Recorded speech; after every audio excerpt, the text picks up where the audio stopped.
तो वहीं पश्चिम बंगाल में नारदा स्टिंग केस को लेकर बवाल हो गया। ममता बनर्जी सरकार के 2 मंत्रियों समेत तृणमूल कांग्रेस के 4 नेताओं को आधी रात के करीब ही जेल भेज दिया गया है। इससे पहले कोलकाता हाईकोर्ट ने सभी को जमानत उनकी रद्द कर दी थी और इसके साथ ही सभी नेताओं को सीबीआई ने कल छापेमारी के बाद गिरफ्तार कर लिया था। सीबीआई की इस कार्रवाई के बाद टीएमसी ने कहा कि मोदी सरकार बंगाल में हार बर्दाश्त नहीं कर पा रही, इसीलिए बदले की कार्रवाई की जा रही है। बता दें कि हाईकोर्ट ने 16 अप्रैल 2017 को स्टिंग ऑपरेशन की जांच सीबीआई को करने का निर्देश दिया था, जिसके बाद इसी कार्रवाई के बाद टीएमसी के कई नेता को अरेस्ट कर लिया गया है, गिरफ्तार कर लिया गया है और इसके साथ ही उन पर कार्रवाई की जा रही है। और इसके साथ ही उनकी जमानत याचिका को भी आपको बता दें कोलकाता हाईकोर्ट ने रद्द कर दिया है, जिसके बाद टीएमसी प्रमुख की तरफ से ये बयान सामने आया है कि क्योंकि बीजेपी पश्चिम बंगाल में अपनी सत्ता नहीं साबित कर पाई और सत्ता में नहीं आ पाई, इसलिए बीजेपी को पश्चिम बंगाल में हार बर्दाश्त नहीं हुई और वो बदले की कार्रवाई करवा रही है।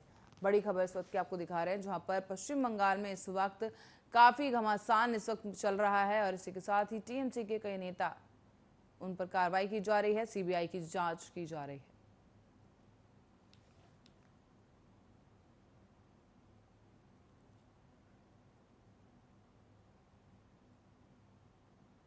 इसी के साथ रुक करते हैं अगली बड़ी खबर की ओर। बिजनौर से इस वक्त की बड़ी खबर सामने आ रही है, जहां बिजनौर में रोजाना होते टेस्ट आपको बता दें कोरोना टेस्ट हो रहे हैं उनकी संख्या बढ़ा दी गई है। इसके साथ ही रोजाना करीब 374 टेस्ट कोरोना के किए जा रहे हैं और इसके साथ ही कोरोना टेस्ट की कमी पर सरकार को फटकार लगा दी गई है हाईकोर्ट की तरफ से। और इसके साथ साथ आपको बता दें टेस्ट में कमी होने की वजह से ये फटकार लगाई गई है। इससे पहले आपको बता दें कि सूबे के मुखिया सीएम योगी आदित्यनाथ की तरफ से ये दावे किए गए थे कि गांव-गांव जाकर डोर टू डोर टेस्ट किया जाएगा, ताकि जो संक्रमण है गांव में जो फैलने लगा है कोरोना का संक्रमण, उस पर नियंत्रण रखा जा सके और जिन मरीजों को इलाज की जरूरत है उनको तत्काल प्रभाव से इलाज कराया जा सके। लेकिन क्योंकि जो अधिकारी हैं या जो स्वास्थ्य विभाग है कहीं ना कहीं लापरवाही करता नजर आ रहा है, जिसके चलते टेस्ट उतनी संख्या में नहीं हो रहे हैं जितने होने चाहिए थे, जिसके बाद हाईकोर्ट ने इस पूरे मामले में संज्ञान लेते हुए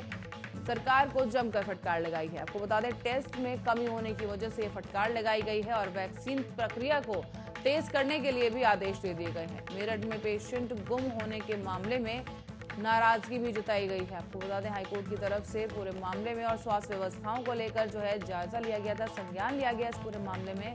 इसी दौरान मेरठ से एक मरीज के गायब होने के बाद हाईकोर्ट ने इस मामले पर भी सरकार को कड़ी फटकार लगाई है। इसके साथ ही हाईकोर्ट ने लापरवाही पर पूरा ब्यौरा मांगा है सरकार से और इसके साथ ही जस्टिस सिद्धार्थ वर्मा की खंडपीठ में ये सुनवाई की गई थी, जहां पर कोरोना संक्रमण के टेस्ट की कमी को देखते हुए सरकार को फटकार लगाते हुए पूरा ब्यौरा ब्यौरा मांगा गया है और निर्देश दिए गए हैं। साथ ही आपको ये भी बता दें कि कई लापरवाहियां प्रशासन की तरफ से देखी गई, जिनको लेकर सरकार को फटकार लगाई गई है हाईकोर्ट में। आपको बता दें टेस्ट में कमी है। इसी के साथ ही मेरठ से एक मरीज गायब हो गया और उसके बाद गांव वालों की तरफ से भी लगातार इस तरह की शिकायतें सामने आ रही थी कि टेस्ट नहीं हो पा रहा है, सैनिटाइजेशन नहीं किया जा रहा है, जिसको देखते हुए ग्रामीणों में भी काफी आक्रोश देखने को मिला था। और वहीं इस पूरे मामले में अब वैक्सीन को लेकर भी हाईकोर्ट की तरफ से सरकार को फटकार लगाई गई है और इसके साथ साथ हाईकोर्ट की तरफ से एक ब्यौरा मांगा गया है एक बार फिर से, जिसमें वैक्सीन से जुड़ी जानकारी समेत कितने टेस्ट हुए उनकी जानकारी शामिल होगी। हाईकोर्ट ने इस पूरी लापरवाही पर एक पूरा ब्यौरा मांगा है और इसके साथ साथ आपको बता दें जस्टिस सिद्धार्थ वर्मा की खंडपीठ की टीम की तरफ से ये सुनवाई की गई है। और इसी के साथ ही बिजनौर में रोजाना 374 टेस्ट कम होते हैं। इसके साथ ही इसकी वजह से टेस्ट की जो संख्या है उसको देखते हुए हाईकोर्ट की तरफ से फटकार सरकार को लगाई गई है और एक लापरवाही को लेकर ब्यौरा मांगा गया है सरकार से।